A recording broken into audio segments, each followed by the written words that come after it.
kita mo yung power guys. Hanggang ganyan na lang talaga yung kanya, yung pwersa. 2,000 ang pwersa. Wala na siyang lalakas pa. So yun ang magiging problema. So kailangan natin bombahan. So doon naman tayo sa ano. Okay, so ina lang ba yung fuel? Okay. So ayan na guys. I-check natin yung timing. Yun. Nahulog siya dyan. Nahulog siya ng kusa. Dalawa yung pinilitan. Tapit. So wala tayo lang. So ayan na, nakabit na natin yung bago ilalagay natin. So ayan na guys, ilalagay na natin. So bago ilalagay natin.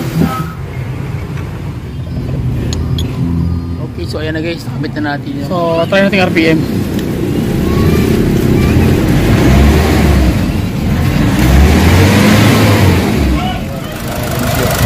Yung andar niya, tining na kayo, no? Tayo na Nissan Calibre.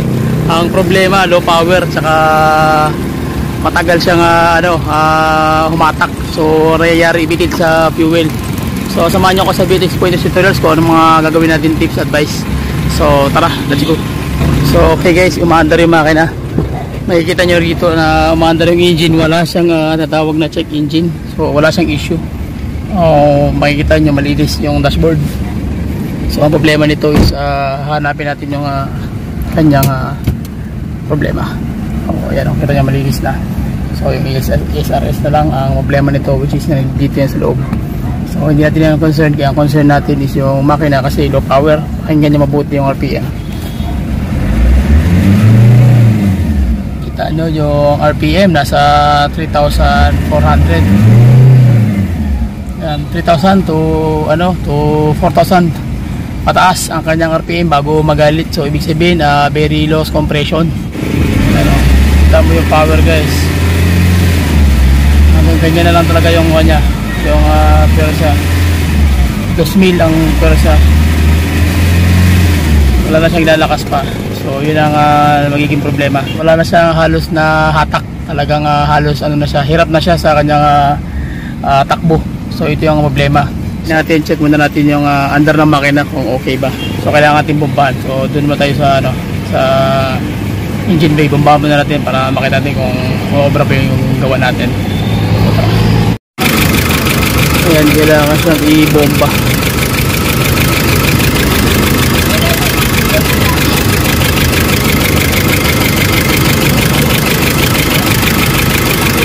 Wala kang bomba. Makikita nyo yung andar ng makina, talagang makaiba. Pero so makikapapanggan nyo iba yung andar ng makina. Parang hindi pulido, parang singaw siya. Yan. Kuhaan nyo. So yun ang problema. Okay, so ang problema is yung kanyang mismo yung kanyang power ng supply ng fuel. Pero wala ka makikita check engine. Walang check engine, malinis. Nangyari guys, kailangan pang bombahan yung kanyang PT pump, pressure pump para magkaroon ng malakas sa supply doon sa kanyang common rail. So na-identify natin ang problema nito. Visual lang is yung kanyang fuel system, which is yung kanyang high pressure pump. So kailangan talaga palitan yun guys. So hindi pa tayo nag-engine scan, pero meron ako nakita kasi nga sa kanyang RPM mararamdaman mo na yan. So power. Okay, so undergo tayo ng engine scan guys. Dito yung location ng Calibre. Ayan, salpak na. Okay, so na natin.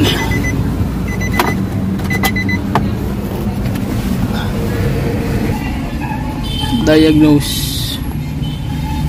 Nissan Calibre.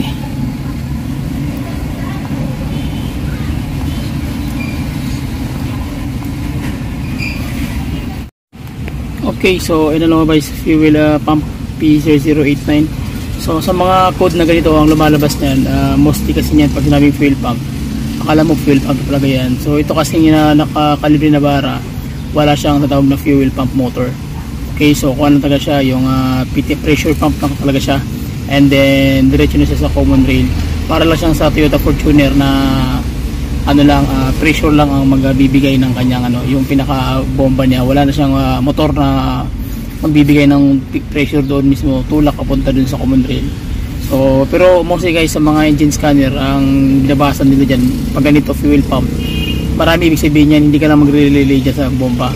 So marami siya ibig sabihin dyan, either pressure, kasi may mga unit kasi na hindi nare-reading yung ibang mga code.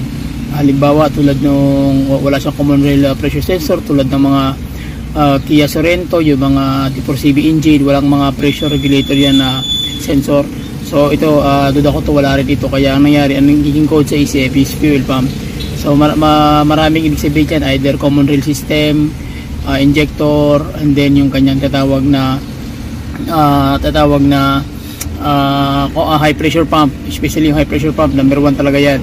So hindi tulad sa hindi tulad sa ibang unit tulad ng mga Ford Ranger, pag ganyan ang system, hindi umaandar man siya, pero anong nangyari, nagkakaroon siya tinatawag na Pacer 098, yung fuel large leak.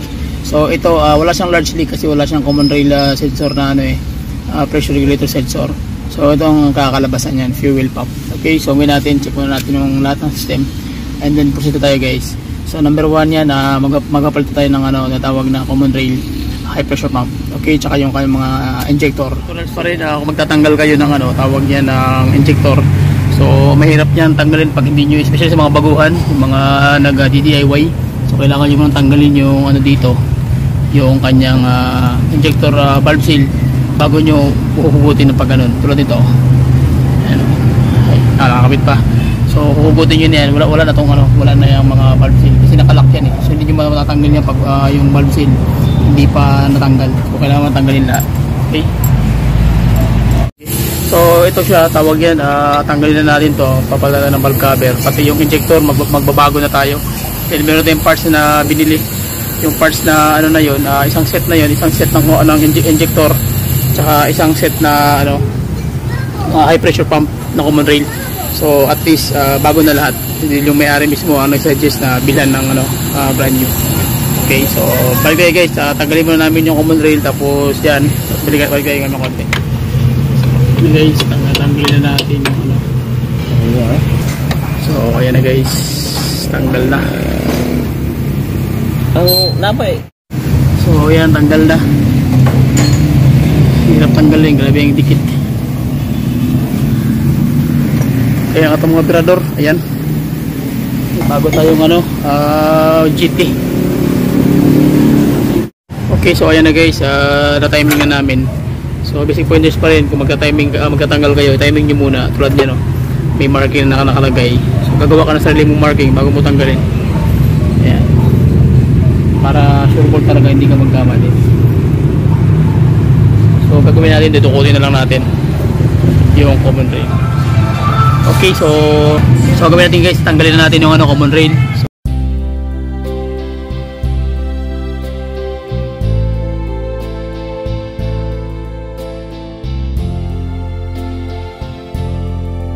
So dinukot lang natin dahil sobrang hirap.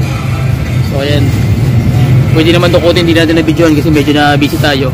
Ngayon pag kabit natin ng timing chain niya, mamaya pakita ko sa inyo yung tamang timing setup nitong intake, tsaka exhaust, camshaft, tsaka yung common rail. Okay, so ang ating Virador Ping Ramos, ayan, panalo. So check natin yung common rail guys. So ito na yung common rail. So okay, so ang gagawin natin, bibili tayo ng pyesa. So ang gusto ng mayari, baguhan talaga to, tsaka yung kanyang injector, ayan, kailangan bago ang ipapakabit ng mayari. Okay, so gagawin natin, bibili tayo ng pyesa tapos tayo. Okay, so meron pa tayong pinakamabigat na problema guys, dahil habang nag-check ako ng camshaft ng intake tsaka ng exhaust, ang problema yung kanyang valve train, yung tinatawag na tappet, merong nasira. Dalawang tappet ito guys, talagang nalaglag sila habang nag-check ako sa buong system ng kanyang valve train. So check natin guys yung kanyang tappet. So makikita nyo dito, ayan, may nahulog na isa. So totally butas to talaga yung kanyang tappet. Naging main issue din ng kanyang low power. So ang location nito guys, nasa ilalim po yan ng cam loop ng kanyang intake or exhaust camshaft. Dito po yan nakalocate. So nangyari, kusa lang siyang nahulog. So buti na lang hindi kumalso at hindi nasira yung engine. So nangyari ito guys, na-check namin ito, dalawa yung nahulog mismo ng kusa dahil nga butas na at manipis na masyado. So yun po yung nagiging issue. So ang gawin natin, gawan ng paraan guys. So tara, let's go. Okay, so ito na guys yung papalitan natin na piso, yung tapet. So wala tayong makitang brand new dahil nagmamadali yung may-ari. So ginawa namin, naghanap lang kami ng surplus. So problema sobrang nipis, pero check natin kung makakaya. Samantalang ito makapal, ito manipis. So ang gawin natin, i-setting natin ito dito para maano na natin, makabit na natin. Tapos maglalagay tayo ng mga injector tsaka isang common rail na puro brand new para makabit natin, check natin kung anong kalalabasan ng gawa natin. Okay, so basic pointers lang, at least hindi ko mapidyohan step by step. Mahalaga makita nyo lang kung paano ko tinira, panalo na sa mga nagdi-DIY tsaka sa mga baguang mekaniko. So shoutout sa inyo lahat, at sa lahat ng mga marunong dyan, shoutout sa inyo lahat. So shoutout sa lahat ng mekaniko at sa ating lahat. So God bless. Sige, kabit ko muna to guys, setting ko muna, pakita ko sa inyo kung paano din i-setting yan, kung dudukutin lang natin to tapos ibabalik. Basic pointers to yan guys. Once na magbabawas kayo ng valve tappet, especially sa mga ganitong scenario, medyo mahirap ito, medyo talagang critical ang labanan dito pag wala po kayong idea, kasi mahirap po yan i-setting once na magtatanggal ka ng camshaft, dahil pag tinanggal mo yung camshaft, halos lahat ng valve train nag-iiba yung setting nito. Kaya kailangan meron po kayo talagang idea, especially pag natanggal na mismo yung kanyang camshaft, umangat na yan. So dapat talaga alam mo yung tamang setup nito. Nasa mga 8 to 12 ang clearances yan guys. Okay, so at least may mga pasilip tayo. Sapagkat medyo maselan po talaga yung pag-setting nito, kailangan talaga ng konting kaalaman tsaka background sa setting clearances ng ng bawat barbula. Okay, so makikita nyo guys, malinis na yan. So nakabit na namin yan, setting na, dahil yung natanggal is dalawang piso o tapet ang napalitan natin. So medyo mahirap na ito na labanan kung wala ka pong idea. Okay, so ayan na guys, nakabit na natin yung okay na. Sabi na okay na rin. So same 8 ang clearance. Tapos mamaya i-timing natin yan guys, engine. Okay, so makikita nyo almost brand new yung binili talaga ng may-ari. So dahil ayaw niya na yung pabalik-balik pa yung usapin ng low power, kasi nga malayo yung biyahe nito dito sa Mindanao, Zamboanga, Jensan. So malayo talaga guys, kaya mas nagpasiguro na yung may-ari. Pero para sa atin, mas maganda na yung ganito, although wala namang problema yung kanyang common rail, high pressure pump tsaka yung injector, pero hindi pa natin na-test yun. Pero ang gusto na may-ari is brand new na talaga. So mas much better rin guys, para mas sureable talaga yung laro ng makina. At least talagang hindi tayo magsisi at talagang maglo-long drive talaga yung tira natin. Okay, so check natin guys at kakabit na natin to. Kakabit na natin guys yung kanyang high pressure pump na brand new.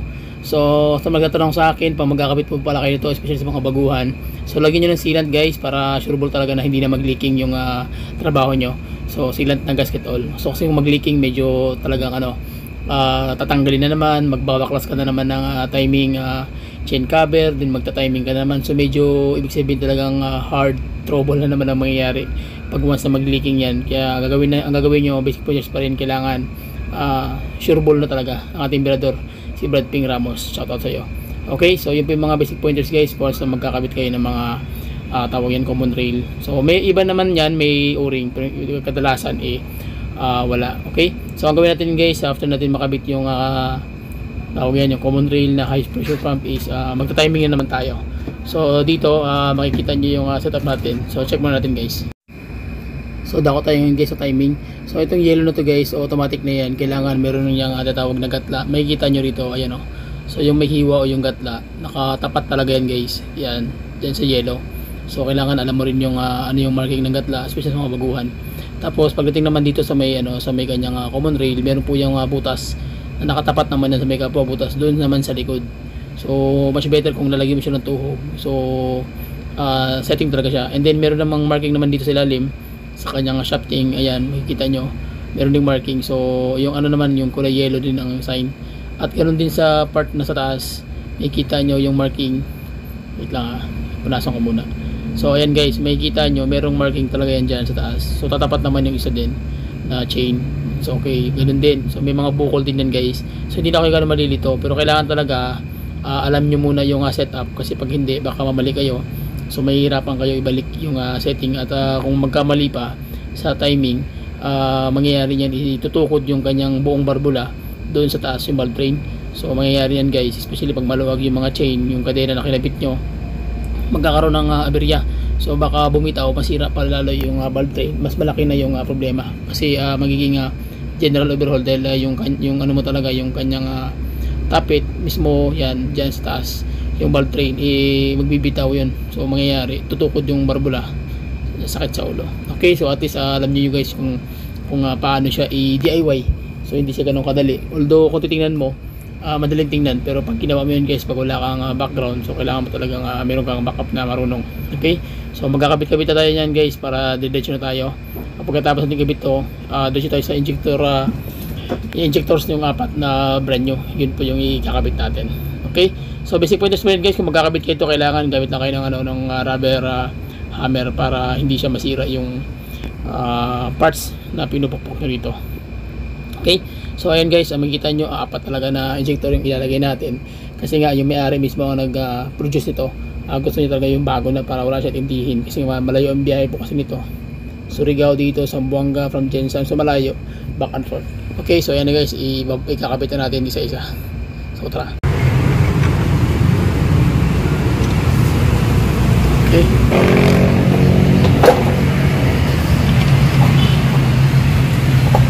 yun, so bago na nilagay natin, panalo na. Masyado ka namang harsh.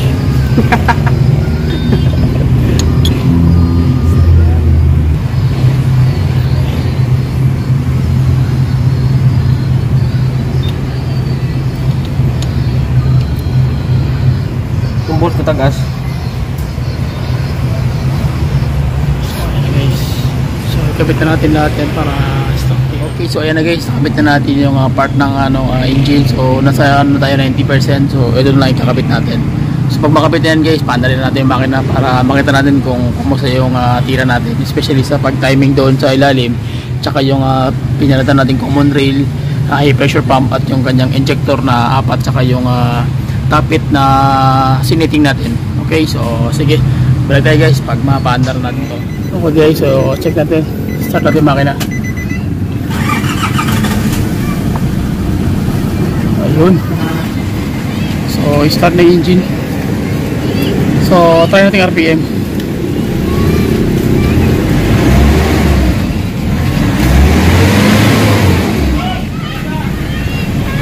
Okay, lakas na masyado guys. So panalo na. Okay, so ang atong mirador, Brad Ping Ramos. So check natin yung makina. Good sky boss. Ayun,